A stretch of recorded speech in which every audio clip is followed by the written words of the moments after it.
Now that's bumper music. I like it. Welcome back. Middays in the Element Wealth Studios on SuperTalk Mississippi. And joining us now on the air and on SuperTalk TV, the director of the Mississippi Armed Forces Museum, Tommy Lofton, on this 80th anniversary of D-Day. Tommy, how you doing today, sir? I'm doing great. Better than the guys were on Omaha Beach 80 years ago today, for sure.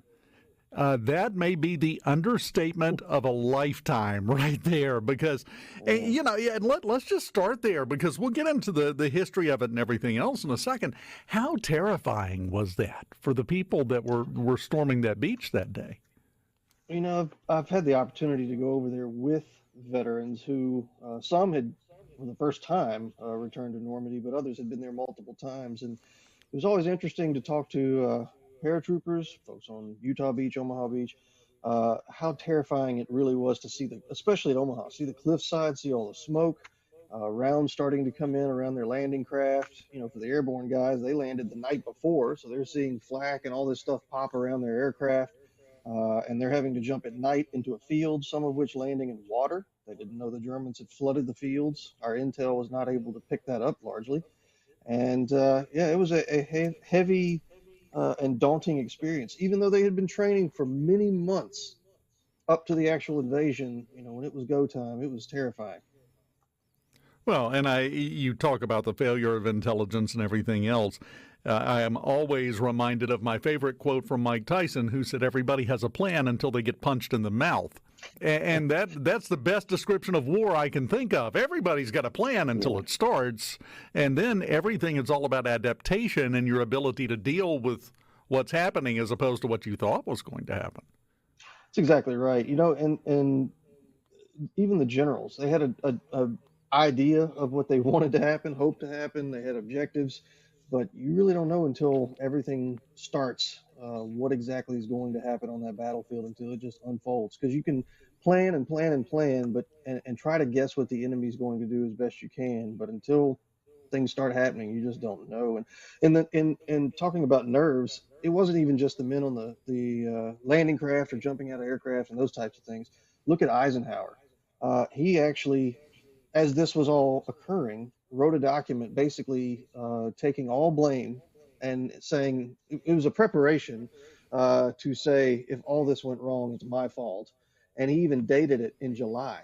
His nerves, everything were just so messed up. I think he actually dated it July the 5th or something like that instead of June. To me, that just shows right there, not only what a great leader he was and being willing to take on any blame for anything that does go wrong, but then, showing that even at the top level, you can have major nervousness and fear about what's happening and worrying about the men under you, and men and women today for our leaders, landing and invading, or whether it's, going into the deserts and taking over Baghdad, places like that. It is a daunting task from the bottom up and the top down.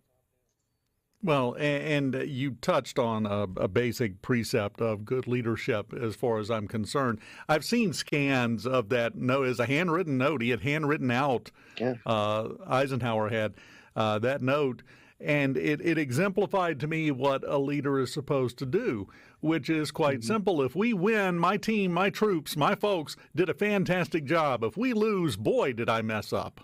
And that's the way it should be. That's exactly right. That's the mark of a true leader and a good leader.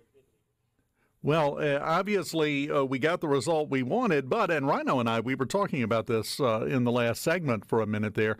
One thing that I think sometimes gets lost in the shuffle on all of this, because ultimately that was the turning point in World War II. It was, less than a year later that it was over, basically, roughly. In Europe, at least, yes. we correct me if I'm wrong, we, the Allies, lost more people during D-Day than the Germans did. Is that accurate? I'd have to go back and look at the stats on that. I do know, one interesting stat I'd actually rather throw at you is we lost more people preparing for D-Day. Most Americans don't realize that. In all of the preparations for the months up to D-Day, we lost many more people practicing to invade Europe than we actually lost in the invasion. But within the whole Normandy campaign, we lost a significant number of folks. And we focus on D-Day, and that's important to do today. But frankly, the next 77, 78 days, we should continue to focus on because of the amount of uh, casualties and the toughness and the grit of the Americans having to go into France, fight hedgerow by hedgerow, and fight against a well concealed German aggressor or enemy there. And as far as Mississippi is concerned, uh, most recent research that I was able to find is about 25 or more Mississippians were killed on D-Day itself. And that's from the air, that's from paratroopers, and from folks landing on the beaches and things. So, um, by the end of the campaign, I'm still trying to figure out how many Mississippians for sure. There's some numbers out there, but they're a little off. Now that the records are available to see where people were from, some states maybe attributed some of our Mississippians to their state because they signed up maybe when they were working in Mobile, that kind of thing. But looking at it, I know we have right now in the cemetery that you see in Normandy 138 Mississippians buried or have names represented there in the wall of those missing in action folks whose remains haven't been recovered or identified. So that's a pretty significant number. And there's a lot of Mississippians buried here in the state who were killed in the Normandy invasion and in the weeks to follow, whose families elected for their remains to come back here to Mississippi and be buried. So we have heroes scattered all over the state and within our own communities, buried in local cemeteries that we need to remember what their sacrifice was all about and why this day is important, not only for them and for their families, but for our state and for our country's history. Well, and we talk about those who lost their lives in the storming of the beaches, which is extremely important. But we had some Mississippians too that went over there, that participated, that fought. They were lucky enough to come back home. It wasn't just that number of people from Mississippi that participated, was it? That's exactly right. We had quite a few people who came home and they had to carry or frankly, some of them were in combat before Omaha Beach. So for some of them, this was their second or third invasion in the war. And some of them went into further combat, into the Market Garden or into the Battle of the Bulge or Operation Varsity or all of those things leading up to VE Day and the end of the war in Europe.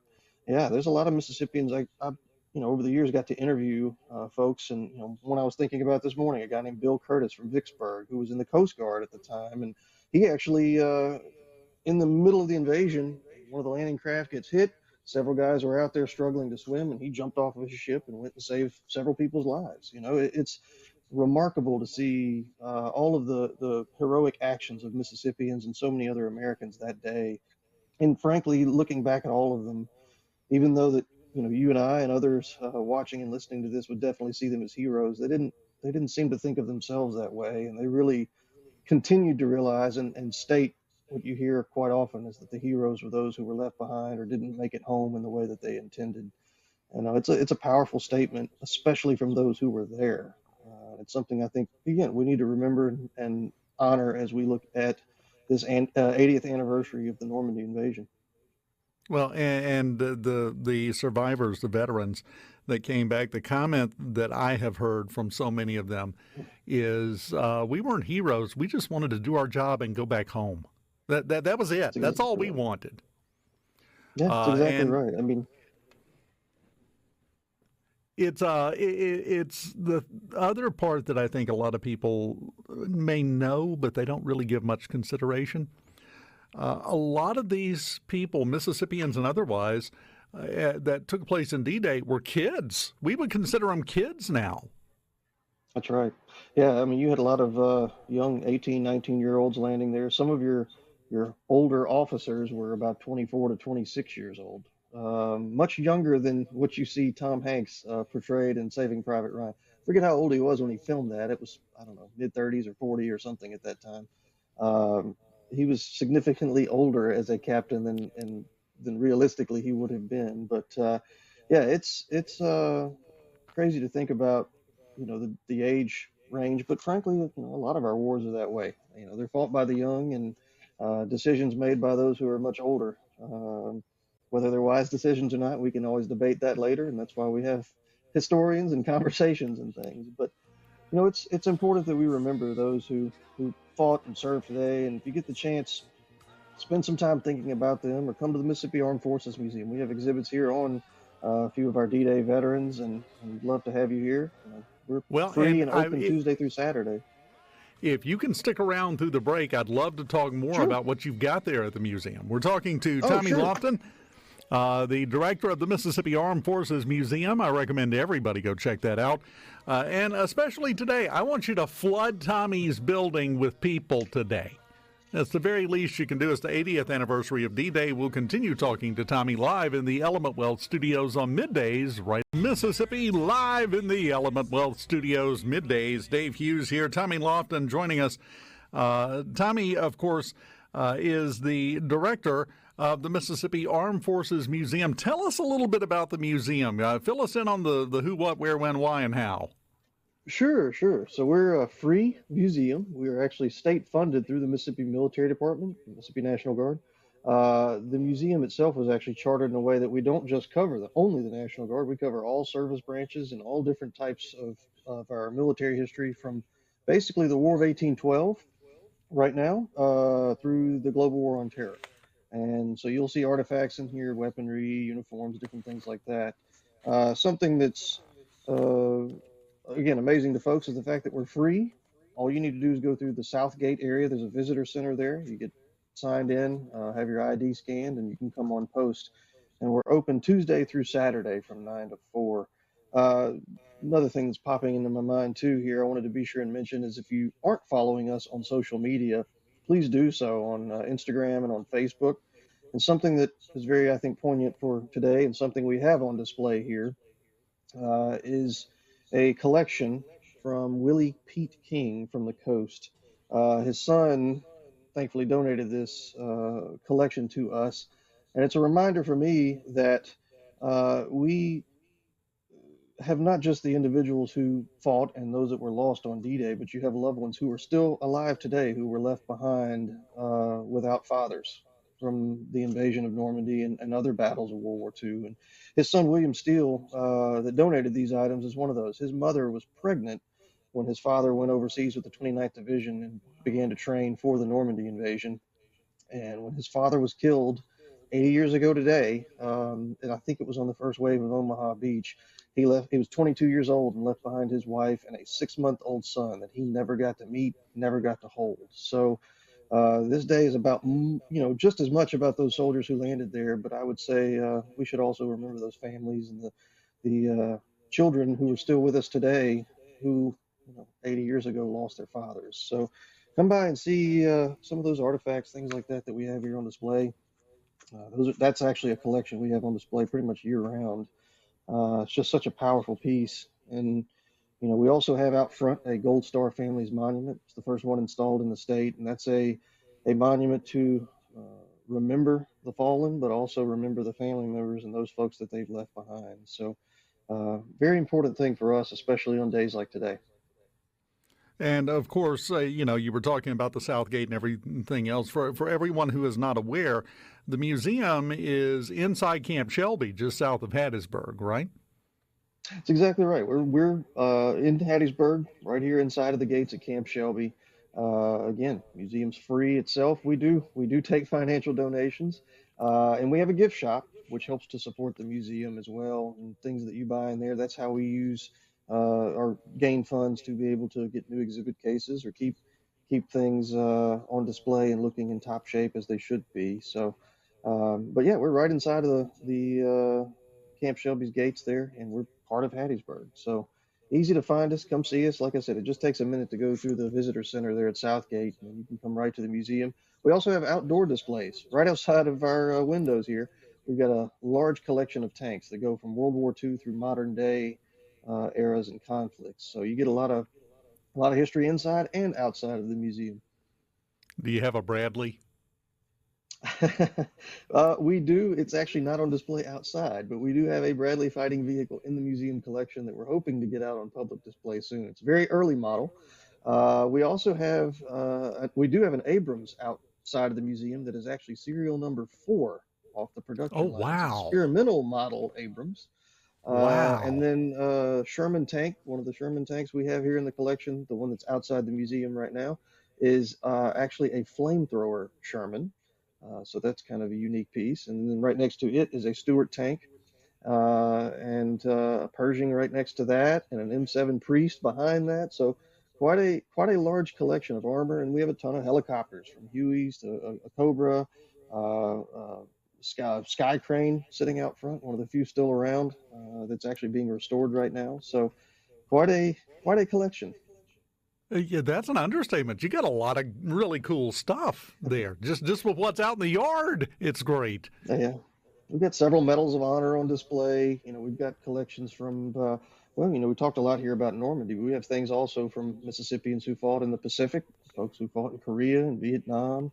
There's names in here that you may even recognize from all over the state, from your local community. It's funny how many people we have come through and they're like, wait a minute, I know this old guy. He used to, before he died, he went to church with me. And some folks had no clue that they had prior military service.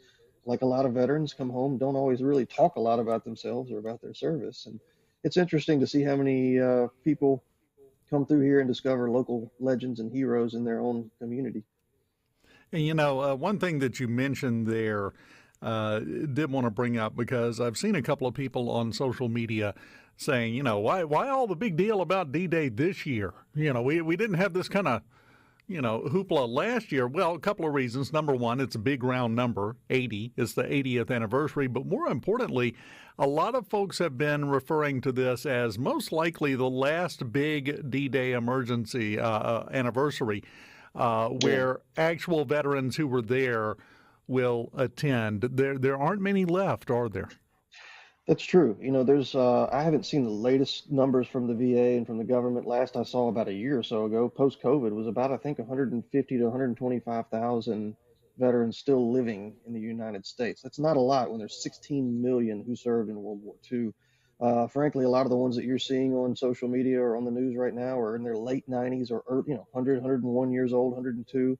I do know of a few veterans who actually went over there and have actually passed away while over there as part of the ceremonies. They unfortunately just gave out, I guess you could say. But it is also interesting to note that if you think back to World War II and to this day, we are in the same distance in time from Omaha Beach and from Normandy and from World War II as those guys were from the Civil War. Wow. Think about that. So there's very few living Civil War veterans at the time they're landing on Omaha Beach. Very few alive today, this many years later. And I would say, it's extremely important that we remember our history and our military history, because as these generations fade away, it's easy to kind of forget about that and get caught up in our own freedom and our own enjoyment of getting to do the things we do every day. But we forget that all that comes at a price. And the problem with that, the functional problem with that, I mean, is I'm a history buff, so there's a lot of different problems wrapped up in forgetting history to me. But the big one is, if you forget it, if you forget the price that was paid, if you forget what it took to keep the freedoms we have, well, you can wind up losing them. It's just that simple. Exactly right. It's exactly right. We're very fortunate that we can express our own beliefs, be it political, religious, or whatever else in this country. And there's other nations you can't do that, or you can be killed for expressing your opinion about anything. That's something we never want to happen within the United States, and it's important that we remember how we got to where we're at, and not lose focus and lose sight on true heroes. And what that heroes term is thrown around and applied to everything from sports figures to whoever these days. Let's remember those men and women who've paid the ultimate sacrifice and served our nation, and those who have actually secured the freedoms that we have to enjoy things like sporting events or other things like that. Anything, cheese. Yeah. Everything we get Right. to enjoy is because of the sacrifice Right. these men made.